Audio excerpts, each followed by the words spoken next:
This is Temple of Njord, and today we are going to talk about a topic that has seemed to go under the radar of many, and it involves crimes against protected classes and chickens. So, for those of you who haven't guessed, I'm talking about the recent passage of the bill called the Save the Chick-fil-A Bill, also known as SB 1978, some of its history, and what its effects could end up like. Earlier this week, Governor of Texas, Greg Abbott, posted an image, and I think you know which direction the governor is going on the bill now that it has gotten through the House.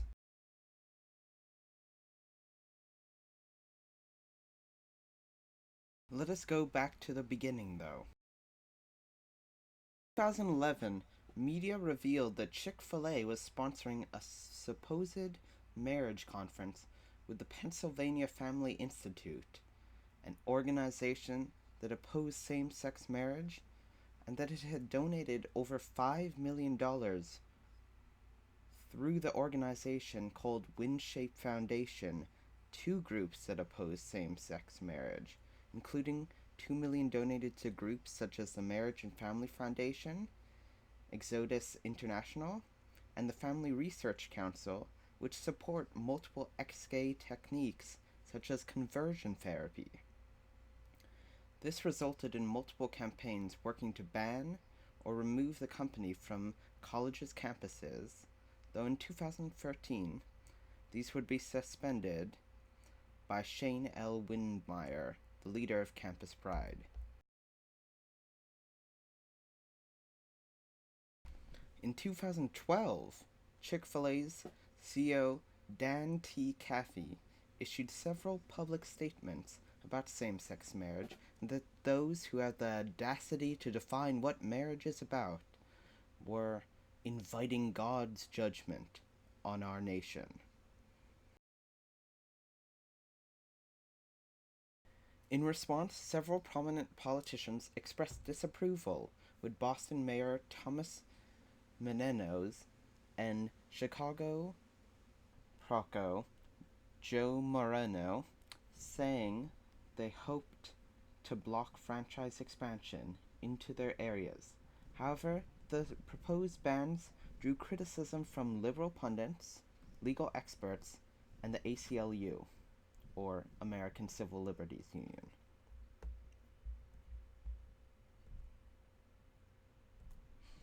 At the same time, the Jim Henson Company, which had a Pajanamals kids meal toy licensing agreement with Chick-fil-A, also said it would cease its business relationship and donate the payment to the Gay and Lesbian Alliance Against Defamation. Despite this, Chick-fil-A claimed that unrelated safety concerns had arisen prior to the controversy, which were actually the cause of their stopping distribution. Later in July, Chick-fil-A released a statement saying, "We are a restaurant company focused on food, service, and hospitality. Our intent is to leave the policy debate over same-sex marriage to the government and political arena." There was also a counter-response to the campaigns of boycott by LGBT organizations. Mike Huckabee launched a Chick-fil-A Appreciation Day, encouraging people to buy more Chick-fil-A more often to show support and get record-breaking sales across the nation. Near the end of 2012, the Civil Rights Agenda announced that Chick-fil-A had ceased donating to organizations that promote discrimination, specifically against LGBT civil rights. Though this change in policy was not confirmed by Chick-fil-A officials, though they did state in an internal document that they will treat every person equally, regardless of sexual orientation, and a letter from Chick-fil-A's senior director of real estate with the company stating the Windshape Foundation is now taking a much closer look at the organizations it considers helping, and in that process will remain true to its stated philosophy of not supporting organizations with political agendas. However, As of 2018, Chick-fil-A has quietly continued donating to at least one of the former organizations that are anti-LGBT, the Fellowship of Christian Athletes. Now back to the present.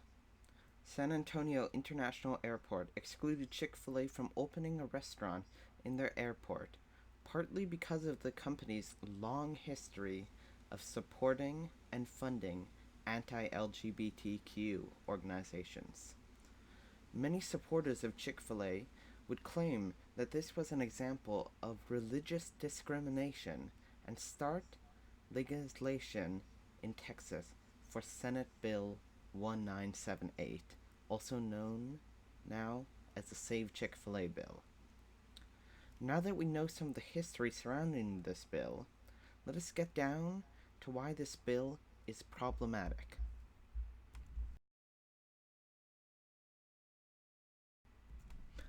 This bill prohibits the government from penalizing anyone for membership in, affiliation with, or contribution to a religious defined organization, which naturally sounds like a possibly beneficial or null thing to many, despite preferential treatment of religious organizations over non-religious, fundamentally violating freedom of religion.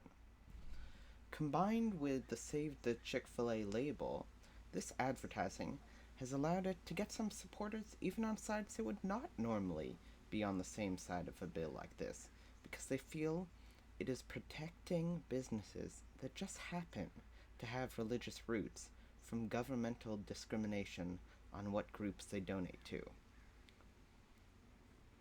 However, here's a big thing. It, and likely on purpose, based on the case it is associating itself with, doesn't define what the religious organization they are donating to have to be considered a religious organization. And this is a major part of where it could go very wrong. Though most in the media have been focusing on simply the potential for funding of LGBT discrimination organizations without any backlash, as the description of religious organization is so general, it actually opens up the possibility for massive exemptions for organizations that violate multiple governmental policies, but are still able to claim religious organization, both in their activities and staffing, resulting in a somewhat ironic violation of the separation of church and state in the same amendment it is using to justify the bill.